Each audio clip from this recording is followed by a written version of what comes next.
So what's up mga ka-Port Cap? Magandang hapon po sa inyong lahat. Tayo po ay naglalakad at papunta sa ating barbero guys. So ayun, katatapos lang din natin maligo guys. Para presko tayo papunta sa ating barbero. So yan, naglalakad na po tayo galing sa bahay. So please follow and share and subscribe Port Cap TV and Port Cap for my YouTube channel guys. At dahil malapit lang naman to sa aming bahay guys, ay naglalakad na lang ang person para makapagbawas ng calories din guys. At saka maghahanap na rin po tayo ng merienda at ulam para sa hapunan guys. Regular po tayo nagpapagupit doon sa ating kaibigang barbero guys.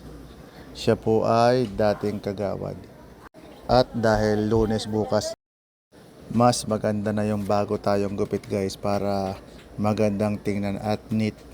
So ayan guys, lakad-lakad lang tayo at makakarating din tayo sa ating destination. Andito nga po pala tayo sa bilihan ng fried chicken para dun sa aking bulilit. At ito nga po pala ang mini talipapa malapit sa amin guys. At shout out nga po pala kay SIC Alayon, R2SG Paray at kay Baby Rab. Thank you for watching guys. God bless everyone.